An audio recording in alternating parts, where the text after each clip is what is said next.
How's it going, Scorpio? Welcome back to Etheric Tide. This is Lauren with your September 2020 reading.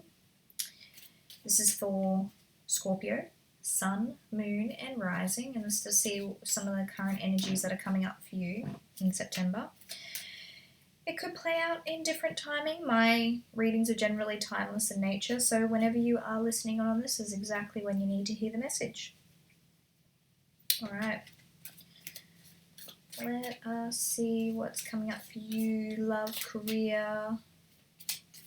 I feel like phone's making noises. I think somebody wants to send you a message. So maybe we're going in love. Oh! Just clumsy. I'll tell you what. Oh, what do we got here?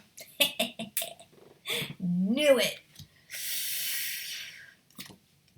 Lovers. I mean, the moon. Things are going to be revealed to you. Things that were hidden will now be revealed. And maybe this is one of the guys you're dealing with. So maybe you're dealing with a Taurus. Somebody that's like strong and stubborn. So like Capricorn and Virgo can be a little bit stubborn as well, but not as much as Taurus, you know. So if they aren't actually a earth sign, you are dealing with a stubborn partner or someone that you're dealing with, okay? So let's find a little... They're one of those people that probably don't... You probably really wish that they could reveal a lot more of their emotions, and they just won't. They're just keeping their cards close to their chest. And they probably only reveal it to you in very, very short amounts, as in like they're texting or they're getting back to you, phone calls or whatever, really weak. And you're starting to think like, do they even care? You're starting to question the connection, and you kind of want to get to the bottom of things in regards to this. So let's see what's going on with this connection. Show me, I'm going to get some clarification on the moon. Show me more information about the moon. Okay.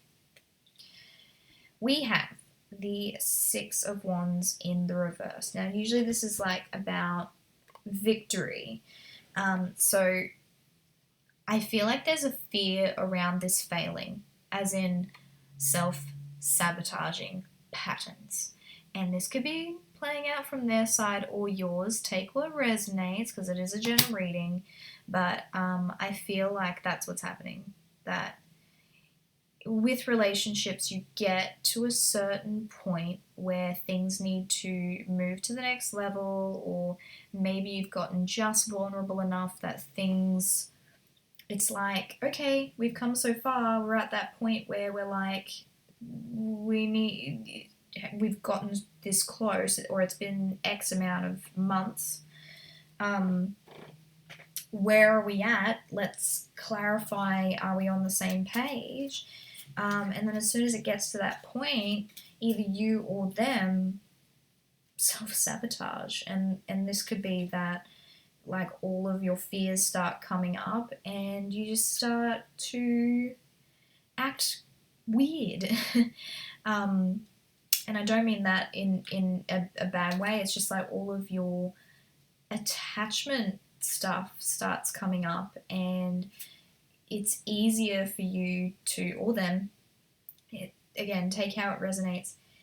It's when it's easier to completely pull back or to show up in a really weak way, as in suddenly it feels like you're not as invested and you just kind of want to pull back your energy because you feel like you've over-invested.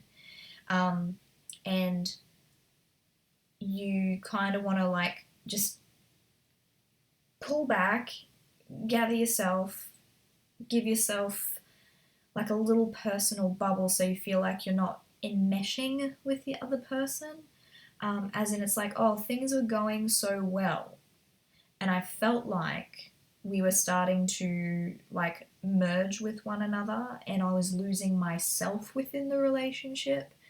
And every time I feel like I'm losing myself within the relationship, I get scared because I could possibly lose a part of myself, as in like a really deep core part of myself, and really get hurt.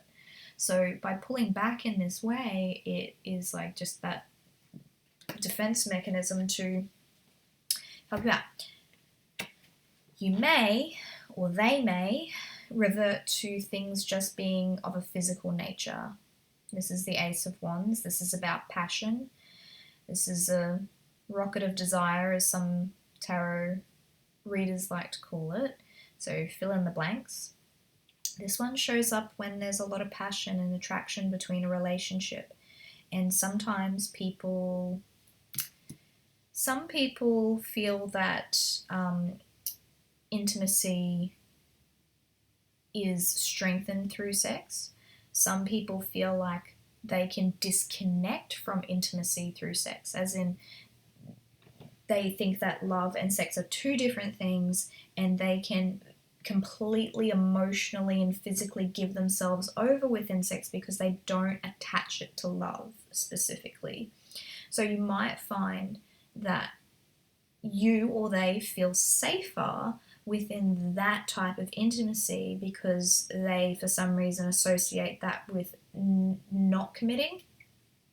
So hopefully that makes sense for you. What can we do? What can we do? How is this going to play out for Scorpio?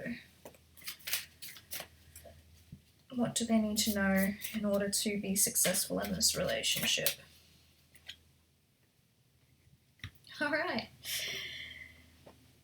You're not gonna like this. This is my single ladies, or my single guy, my bachelor card. Gender is irrelevant. So this is where it's where we have a look at the places in which we can support ourselves outside of the relationship. It's not about disconnecting from that person completely. It's about reminding ourselves how we can still be free and independent, and to not be attached to the other person for gaining all of our resources, as in, that's what it is. When we feel like we have bountiful resources, we don't feel so challenged when we think we're giving resources to another person, if that makes sense. So if you're a person and you think like, oh, I have no time, I have no energy, I don't have money, and another person like comes into your space, and then suddenly you're giving what you perceive as all of your resources. If you feel like you're giving too much of yourself, it's kind of like, oh my god, my resources are going to run out, and I have to go retreat, and I have to take back all of my resources, as in time, energy, and everything, in order to feel safe again, because my resources are finite. And I mean, like, we shouldn't just give our time, effort, and resources to just anybody.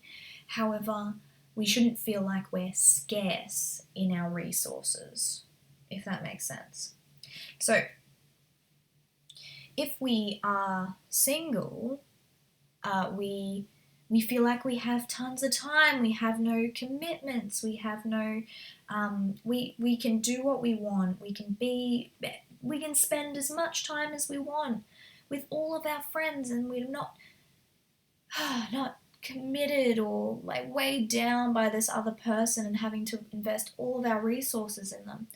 What we have to do is remind ourselves that just because we're connected to someone doesn't mean that we have to feel like we have no resources anymore, that we're not still an individual that can exist outside of that relationship. So, thanks guys for listening to that. I hope that does help.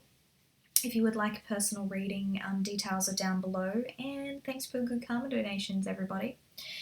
You please like, comment, and subscribe if you would like to see more videos like this. I do pick a cards each week, and have a good September. Bye.